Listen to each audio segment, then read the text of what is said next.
Other questions? Thank you so much, Lisa. Emily Churkin.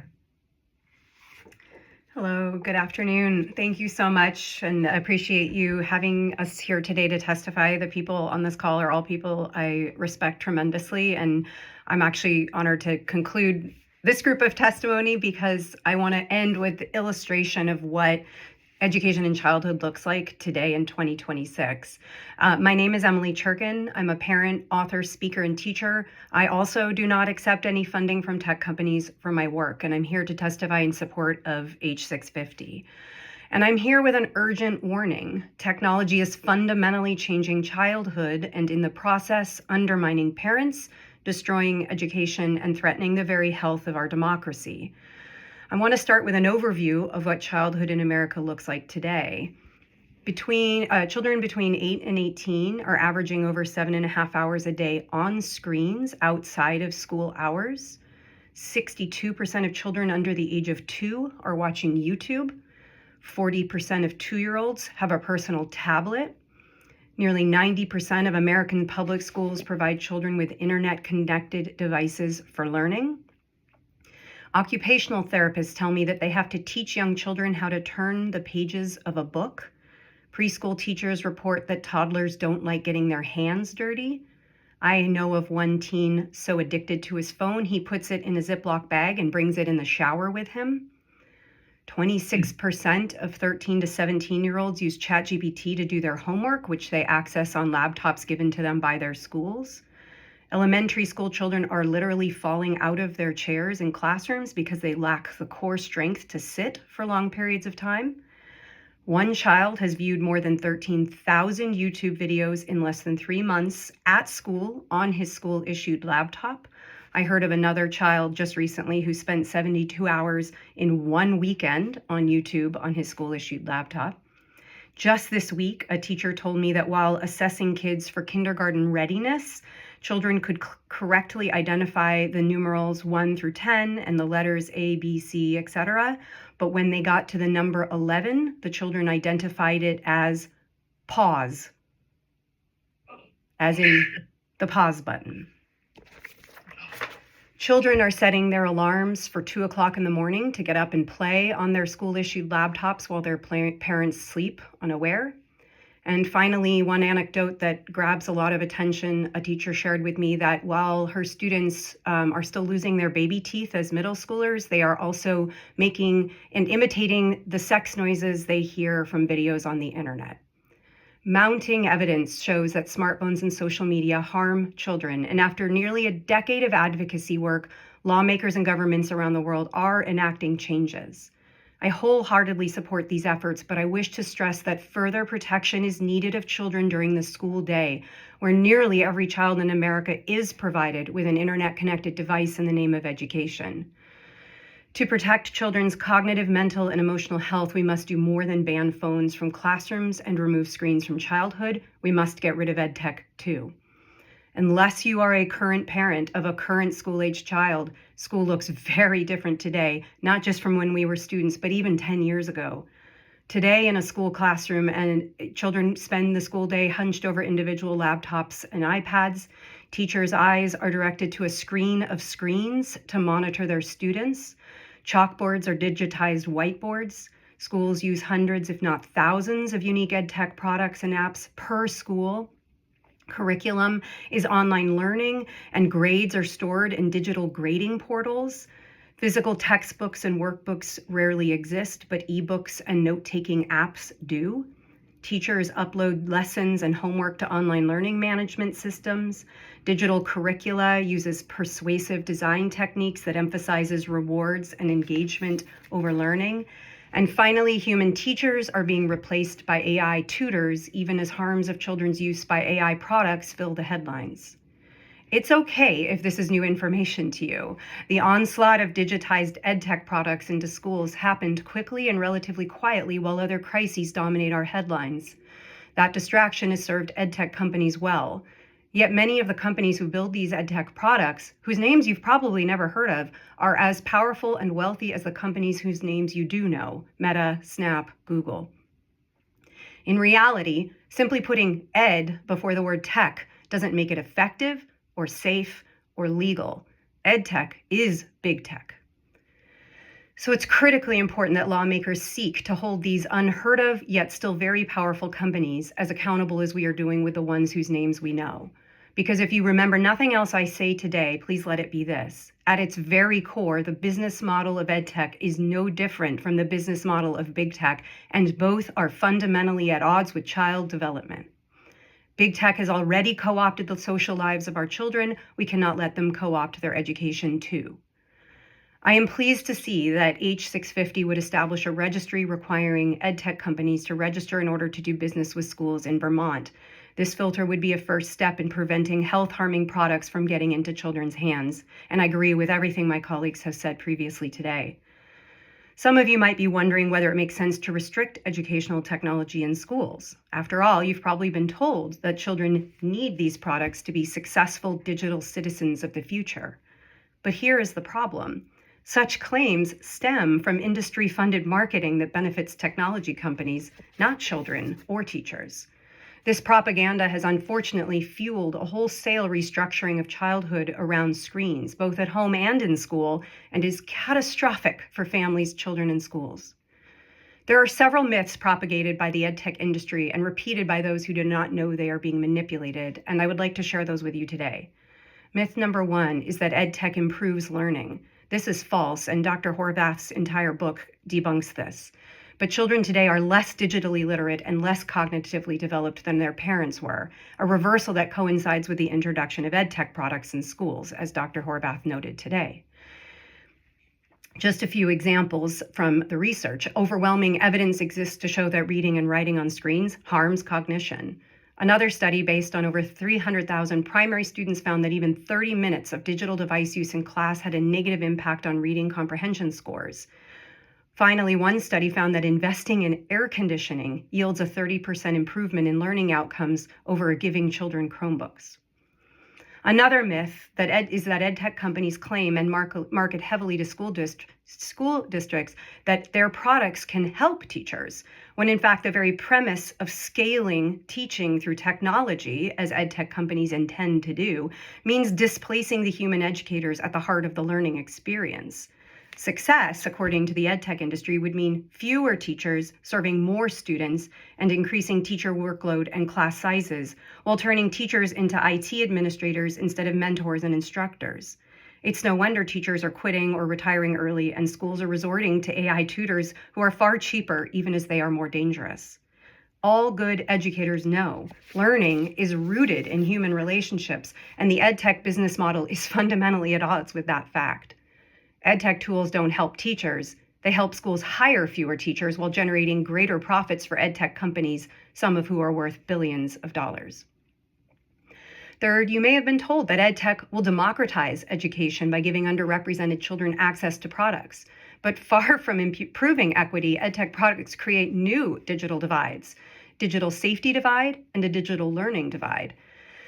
As you heard earlier, safer versions of EdTech cost more. Monetizing safety and privacy means under-resourced schools receive less safe versions of the product. EdTech is offered as a solution to ballooning class sizes, but EdTech solutions in under-resourced schools means privileged children will get human teachers, while poor children will get technology and chatbots. This is deeply inequitable. Just look where technology executives themselves send their children, to nature-based low-tech schools, and you can see that those who build and market these products for our children make starkly different choices for their own families.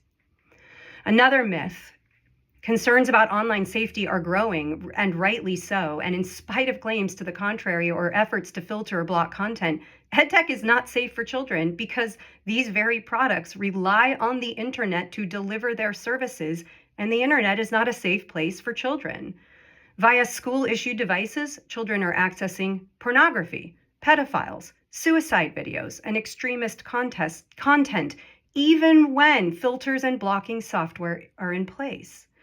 It is vital that we remove student access to phones during the school day, but doing so without also removing internet-connected devices from students' backpacks simply transfers the risk of harm from an iPhone to a Chromebook. Just like school administrators and many teachers, you've likely been told that EdTech will prepare kids for the future. But this is a myth. No tech skills will matter if children do not first learn how to communicate, think critically, or problem solve. Children do need technology skills, such as an understanding of what the internet is, what is an algorithm, how do you discern fact from fiction, so much more. Children need to learn how technology works and how to do it safely. But do not confuse EdTech with tech ed. Learning about technology is very different than learning on technology. Giving EdTech products to children and calling it education poses an existential threat because of the degradation of skills that ensues. We must ask why such tools are being given to children with vulnerable brains in the name of education in the first place, and do what we can to stop it. Finally, I often hear the claim that it is too late to change things because technology is here to stay, or the toothpaste is out of the tube. It is true, technology is and will continue to be a part of our life, but it is absolutely not a foregone conclusion that EdTech companies should be allowed to run rampant through our classrooms without consequences. Lawmakers do have the power to change this. It is possible to build a safer internet, regulate tech companies, and protect children's data and privacy as the default. Technology companies will always choose shareholders over people, so the only way these companies will meaningfully change is if they are forced to, such as having to register with the state, as Bill H650 proposes. We've regulated other health-harming products before when it comes to use by children. We can and must do the same with EdTech.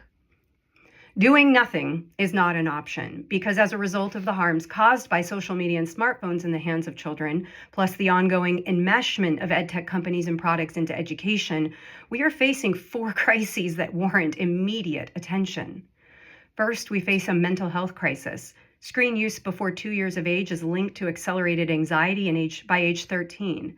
Today, 1 in 3 girls has seriously contemplated suicide. The youth mental health crisis is so dire it has elicited a warning from the Surgeon General. Second, we face a learning crisis. Reading and math scores are plummeting. We are literally wasting education dollars on ineffective and harmful technologies.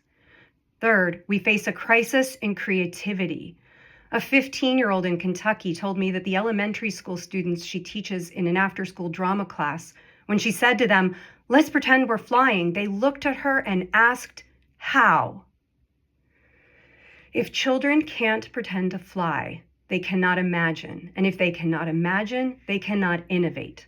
Creativity means having an original thought.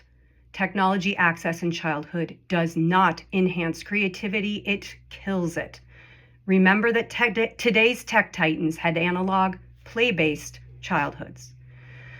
Finally, the enmeshment of technology in childhood is creating a crisis for our democracy. Thomas Jefferson himself said, "An informed citizenry is at the heart of a dynamic democracy."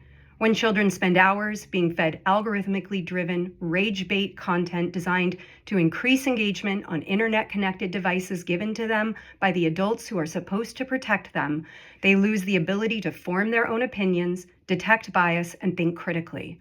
That should frighten us all. It is important to state that this is not a kid problem. It is an adult problem that is impacting children, and adults need to do something now.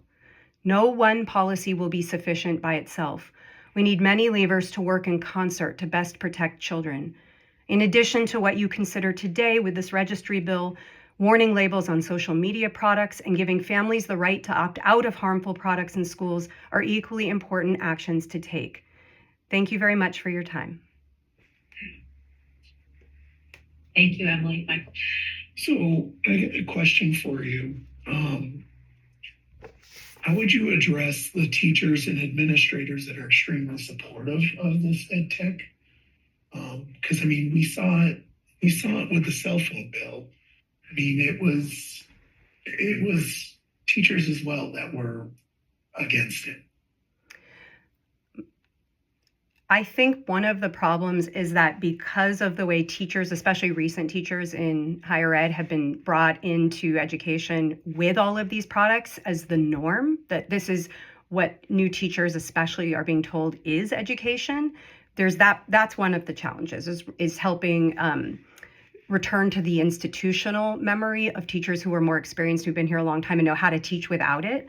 The problem is it's a sort of self-fulfilling cycle here, right? We have these products that are being used, for example, online testing, right? And so therefore schools say, well, we need the one-to-ones to justify test taking, right? Because that's where the kids are testing. And so then if the one-to-ones are with the kids, we need the digital curriculum. The problem is to pull one of these pieces out dismantles a lot of the other pieces, and it's going to be messy. I have no doubt that it is a complicated process, but the alternatives are so health harming for children that I just don't think we can afford the luxury of discomfort or of trying to stay comfortable with this. Just today, I had a friend tell me she substitute taught in a class, wasn't able to log into the curriculum, and all of the teachers around her were like, well, how did you get through the day? And that the students themselves were like, well, you didn't put anything up on the smart board, so we don't know what to do today. And their independent reading is on a Chromebook, not a book. And she said they spent 10 minutes scrolling through the apps to try to find a book and when it was too hard, they gave up. So, I actually believe that most teachers don't like this, or if they may not like all of it. I think they feel caught between a rock and a hard place. And I think Dr. Horvath has said this before as well, but I think teachers need our support in helping put a stop to this. Thank you. Very briefly, Shirkin, I'm not implying that this is incomplete testimony, but I was curious if there's been any time in sort of having cataloged the challenges of children who don't want to get their hands dirty, physically, who think an 11 is a pause sign. Going off of your most recent comments just now, is there research calculating social costs in terms of the resources and the time that would be devoted to making up for lost time in human development in the school? That's a great question. And maybe Faith can add too. I think the social costs are massive. It's a huge risk. This is a critical time in development that we don't get back. If you don't, it's use it or lose it when it comes to those neural pathways in childhood. And so when was the best time to stop this? Yesterday. When's the second best time? Today. So I think there is absolutely reason to act now and still hope we can save the current generation. I think one of the most frightening things to me is what I hear from higher education professors, and I see this in my own university students who are struggling to focus, who are, just constantly assaulted with AI products as a solution to help them study and learn, which it doesn't do any of that. Those are children who didn't have iPads in kindergarten or even fifth grade, or maybe even didn't get a one-to-one until middle school. Today's kindergartners are being given iPads. Like, if we think what's coming out of higher ed right now is problematic, and I know I've spoken to, it was the head of a large engineering company who said she's hiring graduate students out of top engineering schools who literally cannot function as humans, are the words she used. It doesn't matter how good their engineering skills are, they can't operate as a person. And so again, those are people in their 20s. We're talking about 5-year-olds right now. We haven't seen the worst of what's to come, which is again why I feel this extreme sense of urgency to do something now. Other questions? Thank you, Emily. Thank you very much. I think our next presenter is Jeff.